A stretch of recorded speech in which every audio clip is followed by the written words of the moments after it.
नमस्कार साथियों, स्वागत है आपका हमारे ऑनलाइन एजुकेशन प्लेटफॉर्म प्रबुद्ध में। साथियों, आज हम प्राचीन भारतीय इतिहास के अंतर्गत सिंधु घाटी सभ्यता या हड़प्पा सभ्यता की चर्चा करेंगे। तो चलिए शुरू करते हैं हम आज का लेक्चर। सबसे पहले हम इसमें बात करेंगे इसके परिचय की। परिचय के अंतर्गत हम सबसे पहले जो आज के टाइम में एक महत्वपूर्ण क्वेश्चन है इसका, इसके नामकरण पर विवाद, है ना?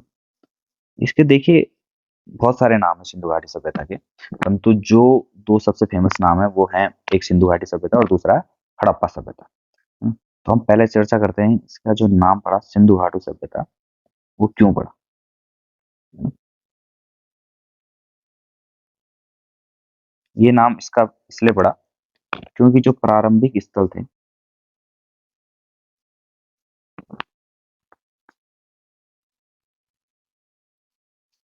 क्योंकि जिसके प्रारंभिक स्थल थे उनकी खोज सिंधु नदी व उसकी सहायक नदियों के किनारे हुई। इसी कारण जो इसका नाम सिंधु घाटी सभ्यता पड़ा। वहीं इसका दूसरा नाम पड़ा है, जो फेमस नाम है इसका, वो है हड़प्पा सभ्यता। हम्म, यह जो है पहला स्थल था जो खोजा गया, है ना? जो पहला स्थल खोजा गया था सिंधु घाटी सभ्यता के अंतर्गत वो था हड़प्पा सभ्यता, है ना? अगर बात करें इसका क्या उपयुक्त नाम होगा, तो इसके अंतर्गत जो उपयुक्त नाम होगा वो होगा हड़प्पा सभ्यता। क्यों होगा?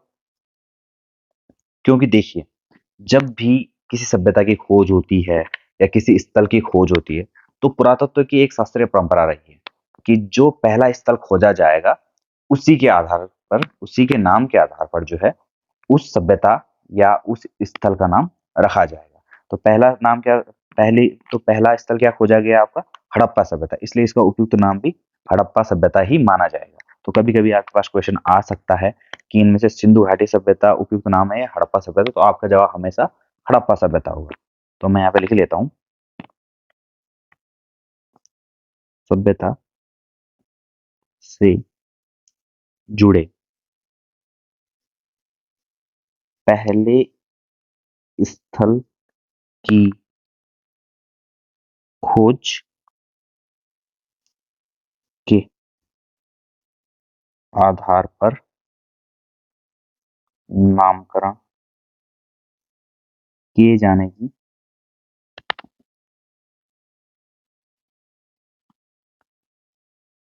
पुरातत्व शास्त्रीय परंपरा के आधार पर, है ना? तो इसलिए इसका उपयुक्त नाम क्या होगा? हड़प्पा सभ्यता। इस सभ्यता के अन्य नाम भी हैं, उनके बारे में भी जान लेते हैं थोड़ा थोड़ा। जैसे कि अ, इसको जो है हरपूरिया की सभ्यता भी कहा जाता है। और ये कहाँ कहा जाता है? ये कहा जाता है ऋग्वेद में। देखिए आप ऋग्वेद में बताया गया है कि इंद्र ने जो है क्या करा था कि हाथी की सवारी से एक सभ्यता के सारे किलों को तोड़ दिया था, और इसी को इन्होंने हरपुरिया की सभ्यता कहा है ना? तो हरपुरिया की सभ्यता इसका एक नाम हो गया। एक और अन्य नाम है इसका, मेलुआ सभ्यता भी इसे कहा जाता है। यह नाम इसे मिलता है सुमेरियन सभ्यता में, जो है एक नाम आता है मेलुआ मेलुआ, जिसका अर्थ जो है हड़प्पा सभ्यता से लगाया जाता है। इसके अलावा इसको कांस्य युगीन सभ्यता भी कहा जाता है। कांस्य युगीन सभ्यता, क्योंकि इस यहाँ जो है कांस्य का अत्यधिक प्रयोग देखने को मिलता है। कांस्य के नर्तकी की मिलेगी, जिसके बारे में हम आगे चर्चा करेंगे, है ना?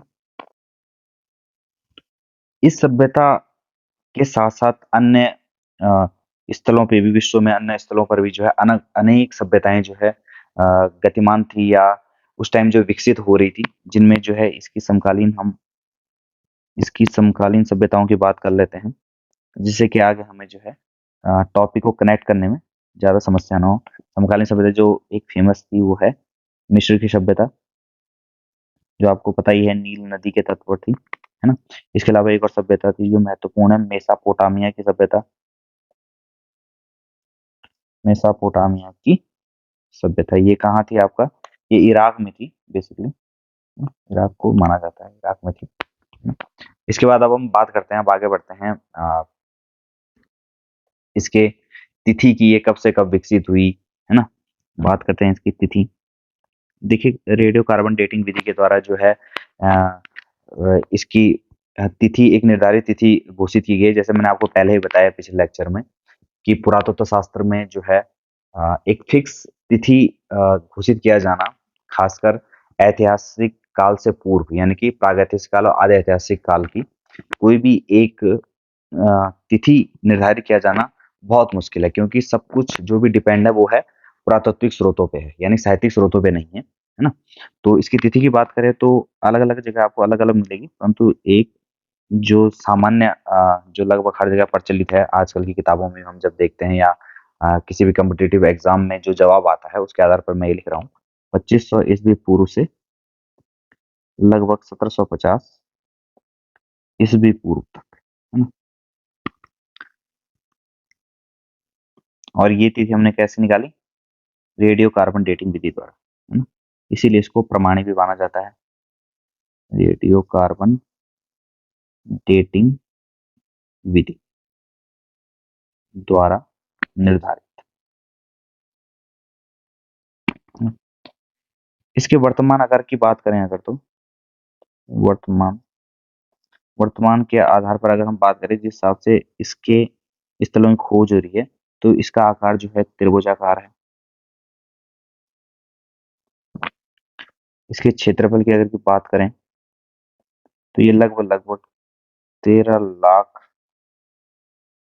किलोमीटर स्क्वायर में फैली है ना। अगर बात करें हम तो जब इसका उत्खनन हुआ है, तो उत्खनन में हमें लगभग कोई भी एक सभ्यता होती है, पहले वो जो है क्या होता है, पहले वो प्राक अवस्था में होती है, यानी कि वो प्रारंभिक अवस्था में होती है, उसके बाद एक विकसित अवस्था में जाती है, और उसके बाद जो है उसका परवर्ती काल या उत्तर, यानी जहां से उसका पतन होना शुरू होता है वो वाला काल आता है। तो इसी आधार पर जो उत्खनन के जो हमें 3 सांस्कृतिक स्तर इसके मिलते हैं, जिनमें पहला है प्राक हड़प्पन स्थल मिलते हैं, यानी कि जब ये सभ्यता विकसित हो रही थी, जैसे इसके अंतर्गत है जैसे कालीबंगा हो गया, है ना, बनावली हो गया, ये ऐसे स्थल हैं जो ये दर्शाते हैं कि इस टाइम जो ये सभ्यता विकसित हो रही थी, है ना। ये इसका प्रारंभिक चरण था, है ना। दूसरा चरण है इसका विकसित हड़प्पन स्थल, इसमें लगभग सभी स्थल हैं जिनके बारे में हम पढ़ेंगे अभी आगे, जैसे मोहनजोदाड़ो हो गया या हड़प्पा हो गया, है ना। इसके अलावा इसके कुछ उत्तर हड़प्पा स्थल भी हैं, जैसे कि रंगपुर हो गया, रोजरी हो गया आदि, है ना। इस बारे में आपको थोड़ा थोड़ा सा जानना चाहिए। अगर हम बात करें कि सभ्यता जो है अपने विकास की पराकाष्ठा, यानी कि जब से सबसे ज्यादा विकसित अवस्था में थी, विकास की पराकाष्ठा कब थी, तो हम लगभग लगभग कार्बन डेटिंग विधि द्वारा पता चलता है कि 2300 ईस्वी पूर्व से 1900 ईस्वी पूर्व तक जो है ये क्या थी, अपनी विकसित अवस्था में थे, जिसे बोलते हैं कि पूर्ण विकसित स्वरूप में थी, है ना। इसके विस्तार की बात कर लेते हैं हम आगे।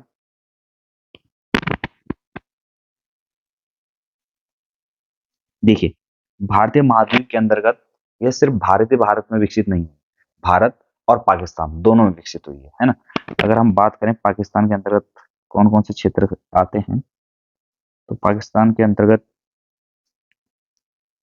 पंजाब हो गया, सिंध का क्षेत्र हो गया, बलूचिस्तान का क्षेत्र हो गया, है ना। इस यहीं अगर हम भारत की बात करें तो भारत में कहाँ कहाँ आपको जो है इसका विस्तार देखने को मिलता है, तो जैसे कि भारत के अंतर्गत पंजाब में इसका मिलता है, गुजरात में इसका विस्तार मिलता है, इसके अलावा राजस्थान में इसका विस्तार मिलता है, अलावा हरियाणा में भी इसका विस्तार मिलता है, यूपी में मिलता है। देखें यूपी में देखें तो अगर लगभग पश्चिमी भाग में इसका विस्तार मिलता है, जम्मू एंड कश्मीर में मिलता है और महाराष्ट्र में भी इसका विस्तार, महाराष्ट्र में भी लगभग पश्चिमी महाराष्ट्र में इसका विस्तार देखने को हमें मिलता है। अब अगर बात करें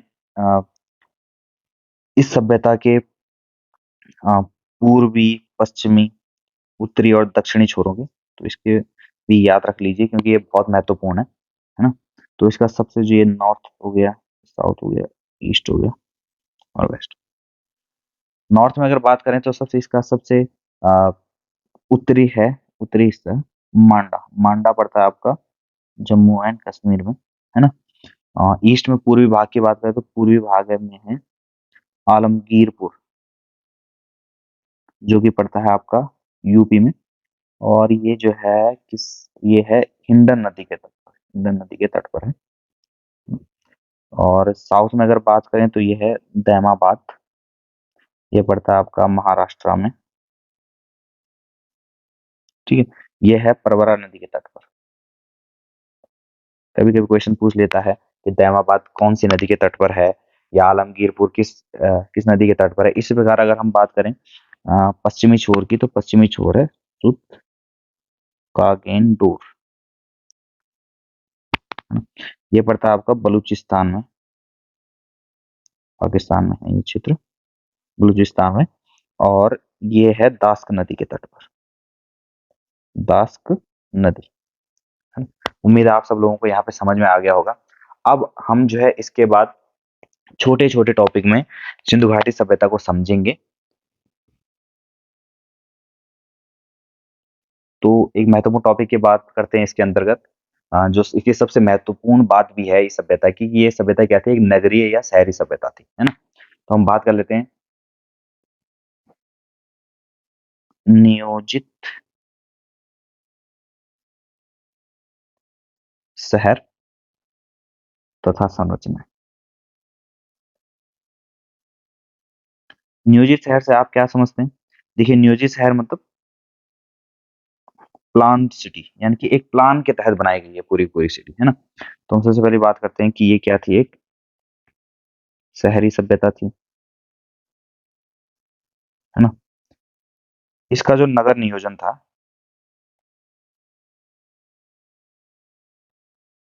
वो जो है ग्रिड पद्धति पर आधारित था, ग्रिड पद्धति या ग्रिड यानी कि जाल पद्धति, है ना? जाल पद्धति पर आधारित था। इसमें जो सड़कें थी, देखिए माना एक सड़क ये जा रही है ना?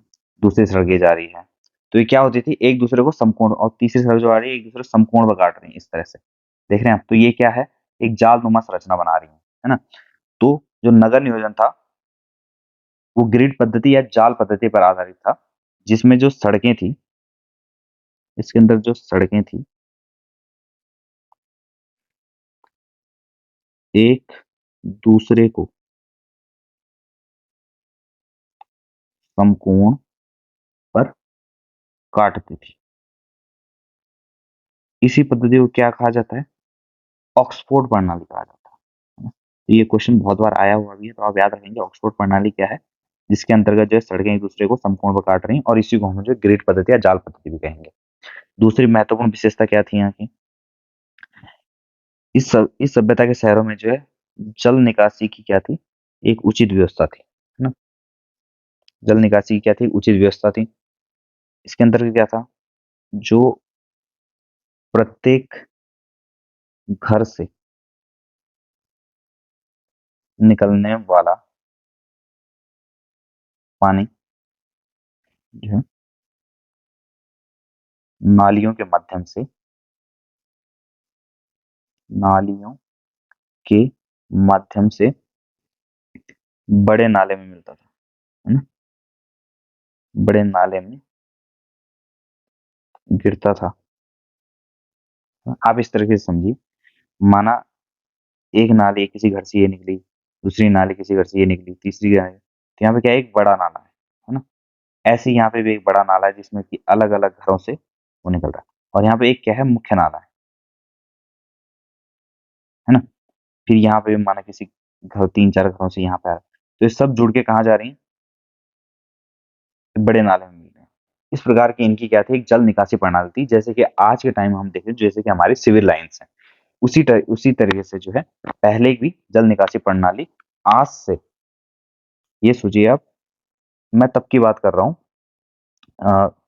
2500 ईस्वी पूर्व की बात कर रहे हैं हम इस टाइम पे, है ना। इसके बाद बात करते हैं, एक और विशेषता थी इन्हीं जल निकासी प्रणाली की, कि जो सड़क किनारे की जो नालियां थी, वो हमेशा क्या रहती थी, ढकी रहती थी, ढकी रहती थी। देखिए आप इनका जल निकासी प्रबंधन कितना अ, सुदृढ़ था, है ना। इसके अलावा एक और मुख्य विशेषता इन शहरी नियोजन की है कि आवास योजना।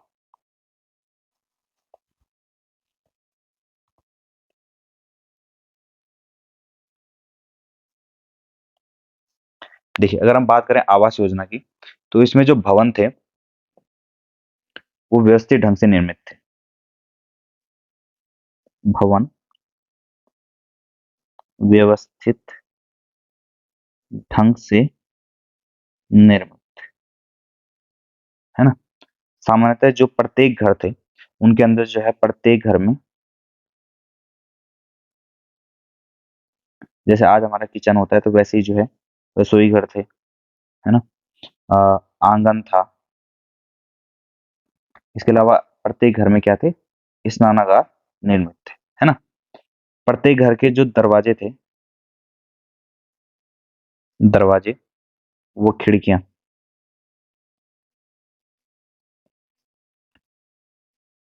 मुख्य सड़क पर न खुलकर गली में खुलते थे, गली में खुलते थे। इसका एक अपवाद है परंतु, जो हमें देखने को मिलता है लोथल में। इसके बारे में हम आगे चर्चा करेंगे कि लोथल कहाँ पे स्थित है ना। तो हमने इनका नियोजित शहर तथा संरचना समझी कि कैसे एक शहरी सभ्यता थी, कैसे इन्होंने जो है ग्रिड पद्धति के आधार पर सड़कें एक दूसरे को समकोण पर काट रही थी, जल निकासी की एक उचित व्यवस्था थी। इसके अलावा जो आवास थे, जो व्यवस्थित ढंग से निर्मित है, प्रत्येक घर में जो है आपको किचन मिल रहा है, बाथरूम मिल रहा है, आंगन मिल रहा है ना। दरवाजे खिड़कियां मुख्य सड़क पर नहीं खुल रही थी, है ना, बल्कि गली में खुल रही थी, यानी कि एक प्राइवेसी बनाई गई थी, है ना, जो कि हमें आज भी अपने जो प्लांट सिटी है उनमें देखने को मिलता है। आज भी जो है हमें इसी प्रकार की जो है हमारी सड़कें जो है शहरों में देखने को मिलती हैं। ऐसे ही जो है सिविल लाइंस हमारे शहरों में देखने को मिलती हैं, है ना। तो चलिए अब दूसरे टॉपिक पे बात करते हैं, इनके धार्मिक जीवन पे अब हम इसकी चर्चा करते हैं।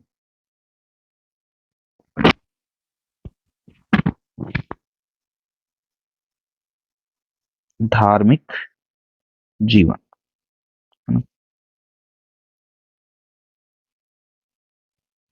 धार्मिक जीवन की अगर बात करें तो यहाँ से हमें जो है स्वास्तिक चिन्ह प्राप्त होता है, विभिन्न मोहरों पे हमें प्राप्त होता है स्वास्तिक चिन्ह। तो इससे हमें जानकारी मिलती है कि स्वास्तिक चिन्ह और अग्नि पूजा, अग्नि वेदिकाएं क्योंकि यहाँ से प्राप्त हुई हैं, तो अग्नि पूजा के साक्ष्य हमें यहाँ से मिलते हैं, है ना। इसके अलावा जो है हमें यहाँ से प्राप्त होते हैं ताबीज, ताबीजों की प्राप्ति हुई है।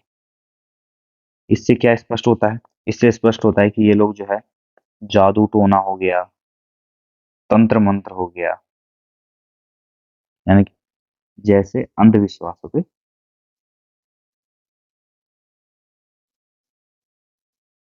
और ये लोग जो है यकीन रखते हैं, है ना। इसके अलावा जो है हड़प्पा सभ्यता से हमें एक विशाल स्नानागार की प्राप्ति होती है। तो मैं आपको बताऊंगा कि मोहनजोदड़ो से कहाँ पे जो है विशाल स्नानागार की प्राप्ति हो रही है। और आप ये समझेंगे कि विशाल स्नानागार की प्राप्ति हमें क्या दर्शाती है, कि संभवतः कोई विशाल जो है यहाँ पे क्या होता है, धार्मिक अनुष्ठान होता है, संभवतः किसी धार्मिक अनुष्ठान हेतु प्रयुक्त, है ना। इसके अलावा जो है ये लोग जो है मातृ देवी की पूजा करते थे, मातृ देवी की पूजा, पशुपतिनाथ, जिन्हें हम आज के समय जो है इनका वर्णन हम भगवान शिव से लेते हैं, शिव या योगी। हम्म, लिंग योनि की ये लोग पूजा करते थे, है ना। इसके अलावा ये लोग वृक्ष, मुख्यतः अगर हम बात करें तो पीपल की, है ना, वृक्ष पूजा के हमें साक्ष्य मिलते हैं इनसे। जानवर, जानवरों में भी जो है बहुत सारे साक्ष्य मिलते हैं, जैसे कि गैंडा, और खासकर जो कुबड़ वाला बैल है, कुबड़ वाला बैल आदि की ये लोग क्या करते थे, आदि की पूजा, है ना। तो इन लोगों के यहाँ से साक्ष्य मिलते हैं हमें कि माता देवी की पूजा करते थे, पशुपतिनाथ की पूजा करते, लिंग योनि, और वृक्षों की पूजा जिनमें मुख्यतः पीपल है महत्वपूर्ण, जानवरों के अंतर्गत गैंडा हो गया, कुबड़ वाला बैल आदि की ये लोग पूजा करते थे, है ना।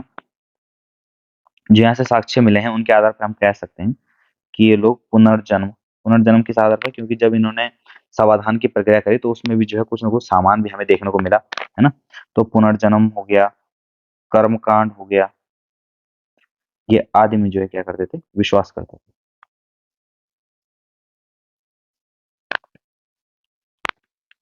इसके अलावा ये लोग मूर्ति पूजा, मूर्ति पूजा करते थे, तो संभवतः यहीं से जो है मूर्ति पूजा का प्रारंभ माना जाता है। और ये क्वेश्चन जो है बहुत सारे एग्जाम्स में आया हुआ भी है ना। अब हम बात करते हैं इनके धार्मिक जीवन, तो हमने इनका पढ़ लिया है। अब इसके बाद हम नेक्स्ट टॉपिक चलते हैं इनके, उसमें इनका आर्थिक जीवन कैसा था, है ना।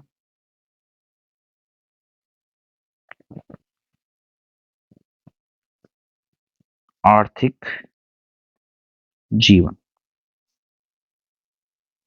आर्थिक जीवन की अगर हम बात करें तो इनके उत्कृष्ट होने का सबसे महत्वपूर्ण कारण था कि यहाँ जो उन्नत कृषि थी, वह व्यापार, है ना। उन्नत कृषि एवं व्यापार देखने को मिलता है। तो सबसे पहले हम इसी के अंतर्गत बात कर लेते हैं यहाँ की कृषि की, उस बारे में। कृषि में जो जो है कुछ मुख्य फसलें हैं इनकी, इनके हमें साक्ष्य मिलते हैं। वैसे तो 9 फसलों के साक्ष्य मिलते हैं, परंतु मुख्य फसलों की अगर बात करें तो ये हैं गेहूं व जौ, जिनका भंडारण कहाँ करते थे, विशाल अन्नागारों में करते थे, है ना। संभवतः सबसे पहले इन्होंने ही सर्वप्रथम कपास उत्पादन प्रारंभ किया,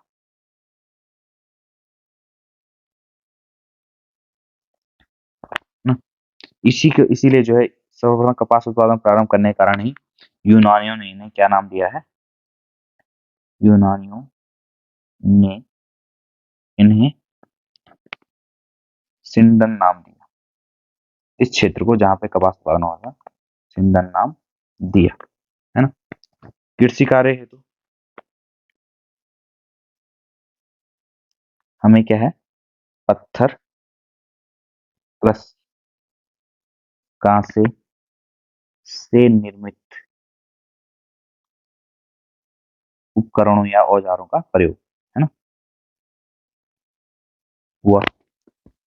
इसके अलावा जो है यहाँ से हमें अनेक जानवरों का उल्लेख मिलता है, जानवरों के साक्ष्य मिलते हैं, जो कि पशुपालन को भी दर्शाता है।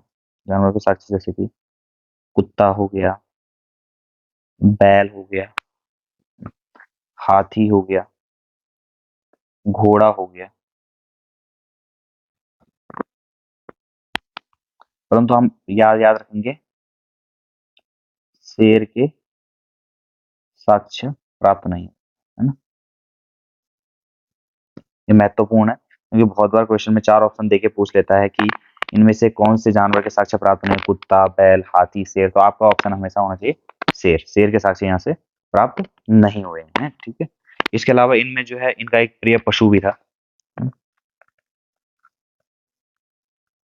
कुबड़ वाला बैल,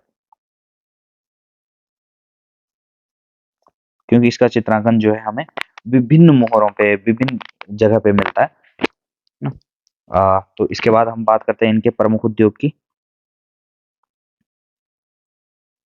प्रमुख उद्योग के अंतर्गत जैसे कि ये जहाज रानी हो गया, इनका वस्त्र उद्योग बहुत फेमस था। इसके अलावा इनका मन का उद्योग हो गया, है ना? तो ये इनके महत्वपूर्ण उद्योग थे। ये लोग कभी भी जो है, ये लोग लोहे से परिचित नहीं थे।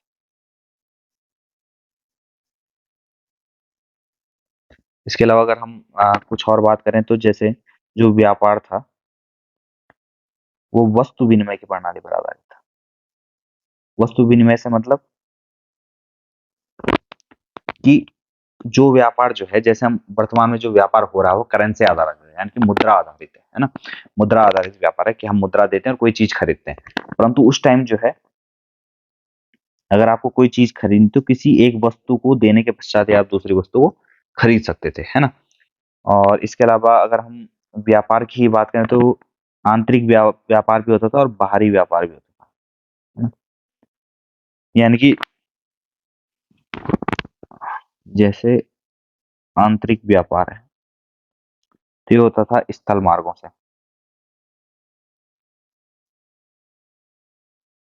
और जो बाह्य व्यापार है वो होता था जल मार्गों से। जल मार्गों से भी अगर हम बात करें तो जो सबसे महत्वपूर्ण है वो है लोथल में, जो हमें जो इनका बंदरगाह मिला है वहां से, है ना? यहीं से जो हमें फारस व मेसापोटामिया से व्यापार के साक्ष्य प्राप्त हुए, है ना? इसके अलावा माप तौल के लिए ये लोग जो है दशमलव प्रणाली का प्रयोग करते थे। दशमलव प्रणाली। और जो इनके पार्ट थे वो क्या था, 16 के गुणक में थे, है ना? 16 के गुणक में थे, यानी कि जो बात है 16 का हो गया, फिर 64 का हो गया, 160 हो गया, इस तरह से जो है इनके माप तौल के जो बाट थे, है ना? तो हमने यहाँ पे बात करी इनके आर्थिक जीवन की। इसके बाद हम बात करेंगे इनके सामाजिक जीवन की।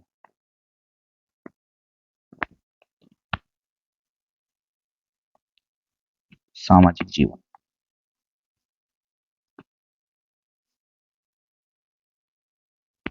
सामाजिक जीवन की अगर हम बात करें तो यहाँ से हमें अत्यधिक संख्या में मातृ देवी की पूजा के वो मिलते हैं। मोहरों पर जो है मातृ देवी का अंकन मिलता है। तो इसी आधार पर ये कह सकते हैं हम कि ये जो है इनका समाज क्या था, मातृ सत्तात्मक था,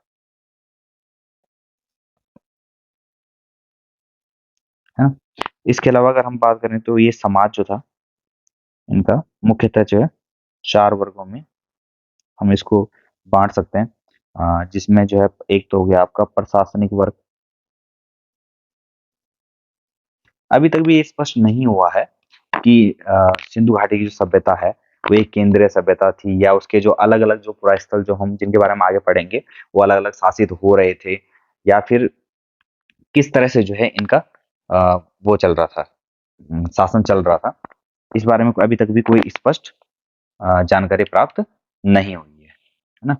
तो प्रशासनिक वर्ग हो गया एक, दूसरा था व्यापारी वर्ग,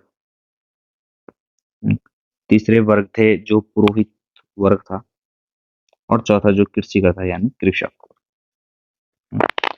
आ, इसके अलावा इनके मनोरंजन के कुछ साधन थे। मनोरंजन में जैसे ये लोग नृत्य नृत्य करती हुई हमें मूर्तियां मिली हैं। चौपड़ खेलते थे, पासा खेलते थे, तो जैसे हो गया चौपड़, वो पासा हो गया। इसके अलावा नृत्य हो गया। आभूषण की अगर हम बात करें तो इसमें स्त्री और पुरुष दोनों आभूषण पहनते थे। सर्वाधिक जो है मनके का प्रयोग होता था आभूषणों में। वस्त्रों की अगर बात करें तो सूती व ऊनी दोनों प्रकार के वस्त्र ये लोग पहनते थे। इसके अलावा यहाँ यहाँ से जो है आग में पकी मिट्टी से जो है मूर्तियां प्राप्त हुई। वो बोलते थे टेराकोटा की मूर्तियां, टेराकोटा की मूर्तियां, है ना? इसके अलावा अगर हम बात करें कि ये लोग कैसे सावधान की प्रक्रिया करते थे, शवाधान की प्रक्रिया, यानी कि अंतिम संस्कार की प्रक्रिया कैसी थी इनके यहाँ। तो साक्ष्यों के आधार पर हम कह सकते हैं इम्पोर्टेंट 3 प्रकार की थी। तो पहला है इसमें पूर्ण शवाधान, यानी कि दफना देना, है ना।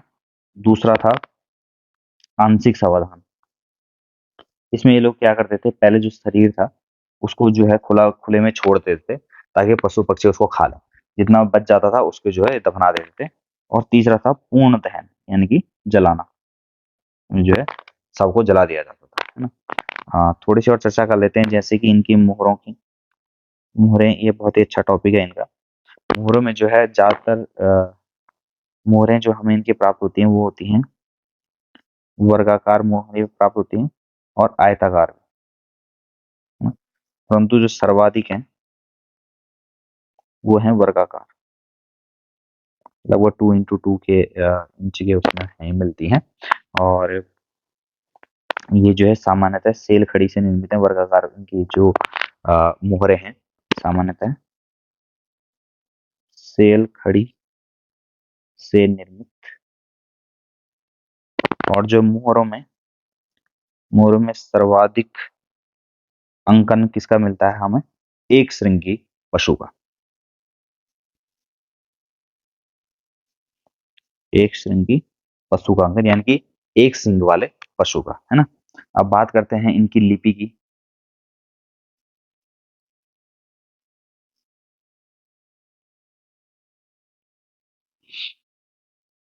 इनकी लिपि को कहा जाता है भावाचित्रात्मक, जो आज तक भी पढ़ी नहीं जा सकी है ना। भावाचित्रात्मक लिपि है इनकी। अ, इसमें क्या होता है कि देखिए, जो इनकी लिपि है, तो जो पहली पंक्ति होगी, पहली पंक्ति वो रहती है दाईं ओर से बाईं ओर। वहीं जो दूसरी पंक्ति है वो होती है बाईं ओर से दाईं ओर। और इसी पद्धति को कहते हैं बूस्ट्रो सॉरी बूस्ट्रो फोडन शैली, बूस्ट्रोफेडन शैली इसको कहा जाता है।